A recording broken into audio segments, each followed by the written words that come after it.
Hey guys, my name is Xfactor. Hopefully you guys are having a great day. Finally hit level 100 in Battlefield 1, so why not break down some of my customization and options that I've tweaked so far in the game. It is November 26, 2016. DICE is constantly working on the optimization of this game because there are some problems with performance, whether it's map specific, some of the maps having extreme frame issues, or certain parts of maps, or some of the options that you change might not even change the performance on your PC. So look forward to that being an actual journey like it has been in previous Battlefield titles, with more options that actually have an effect on your performance coming to light in the future. And as always, this is something I'm constantly tweaking and tinkering with. So the first thing you're gonna notice is what's going on with my HUD.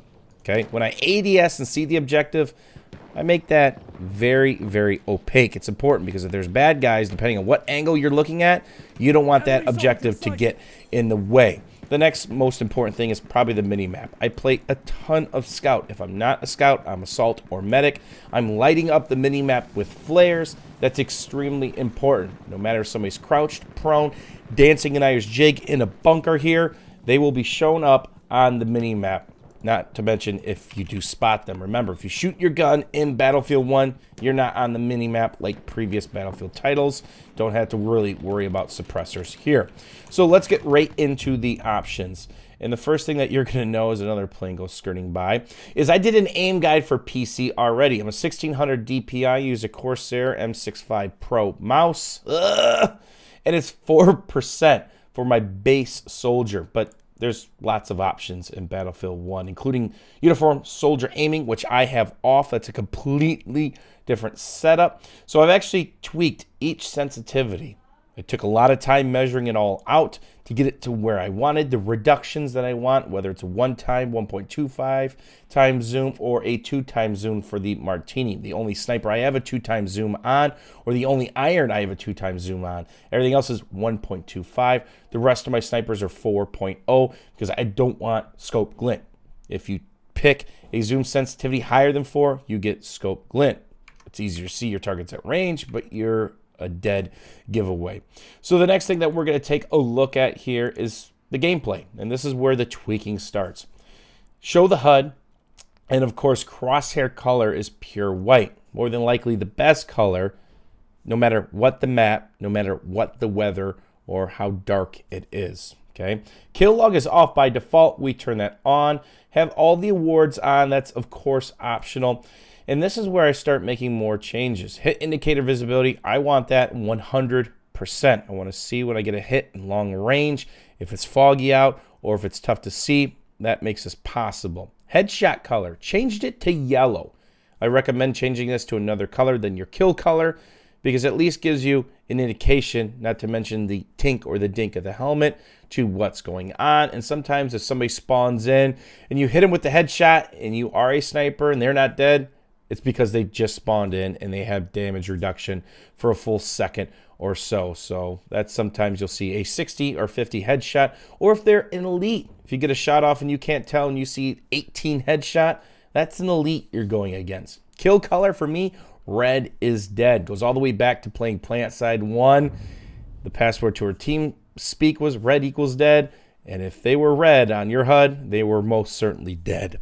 So here's where some of the fun stuff starts with the mini map. And you can change all of this stuff. Texture opacity 50%. Rotate with view. Absolutely yes. This is a preference, but I find it much easier to interpret that data and then use it to my advantage or make a call out if necessary to my teammates in squad. Flight zoom radius 300. Vehicle zoom radius 100, on foot zoom radius 60. I've actually increased my minimap size to 135%. There's a lot of important stuff on the minimap, including stationary weapons. You want to know where the AA is or the field cannon is. If it's white, you know it's there. If it's gone, you know it's either busted or somebody's on it and you need to spot it out manually or, of course, drop a flare. That's extremely important when playing Battlefield 1 is the mini-map. Can't say it enough. Snipers don't do this enough. They do not use their flares. If you see a dead sniper kit, pick it up. See if they got a flare. Use it. Then switch back to your other kit. It's free points for you. It'll help you and your squad, not to mention your team.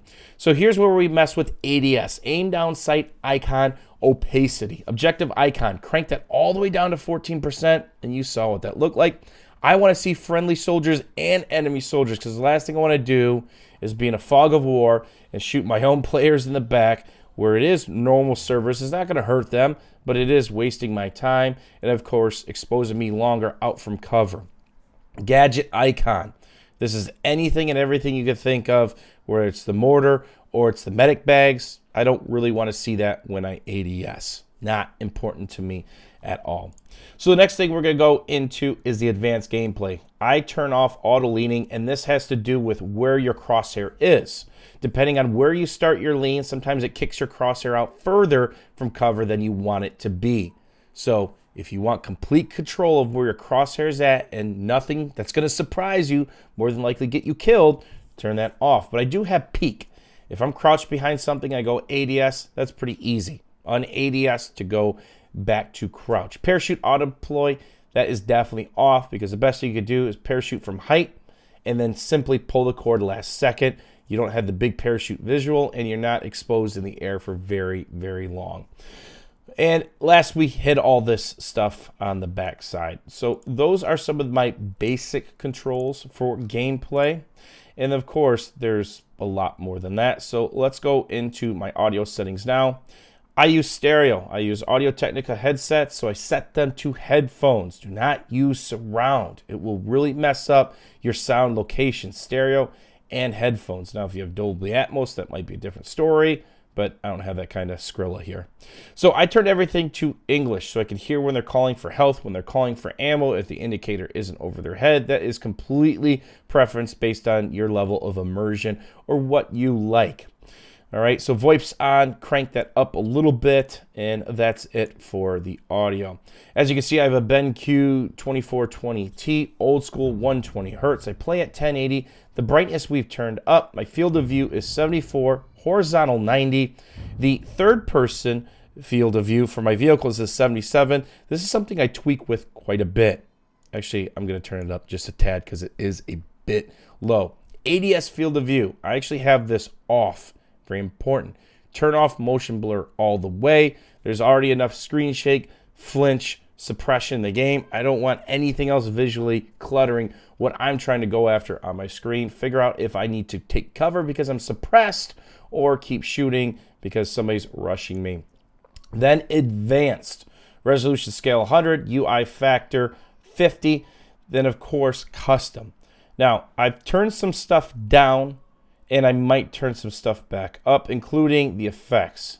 Really messing with the gas. Turn it down to medium to see if I'd have some better frames on specific maps. Wasn't working that way, and that's in reference to my previous comment with DICE making some changes to optimization, a journey that they're on.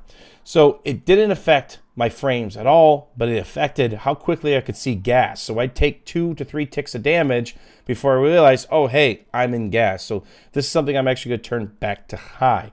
And again, this all has to do with what kind of system you're on. We're on a 5960X overclocked to 4.2 on an EVGA for the win 1080. Pretty beefy system, but I still have frame issues as well, along with everybody else. So these are something I'm going to constantly be tweaking over the next couple of weeks, or based on the next patch that DICE brings down the road.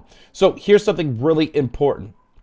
You can bind things directly to your mouse. This is really important because this is where my settings for the mini map come from. Okay, and you're going to see that I mostly have normal mouse settings. So the Corsair M65 Pro and a lot of mice out there have these settings available. You have thumb buttons, right, above where you hold the mouse. One is the mini map, one is the full map. Very, very important. So that allows me, if I'm moving around, to basically spam my mini map based on what's going on. Do I need to pick something up long range, see if there's somebody on a field cannon? Do I need to take a look at something closer because I'm about to go to close quarters? That is all available to me. So here you can see we use prone for Z, we use crouch hold. So when I am slouting around, I am using control. Push to talk is C for squad. It's also V for something like Discord or TeamSpeak, so I can talk to my squad separately than people on Discord or TeamSpeak as well. So that just about does it for my customization for my keybinds and of course my HUD. And this is always a work in progress based on what DICE is bringing down the line for optimization. As the game has some bugs squashed and better optimizations, I'll make sure to update this as I make changes because I'm in constant pursuit of 120 plus FPS. If I have to make some changes to the video quality, bring it down just a little bit, I'm always willing to do that as I've done it since Bad Company 2, Battlefield 3, and Battlefield 4. But hopefully, we won't have to cut too many corners in the future once DICE gets on this optimization thing.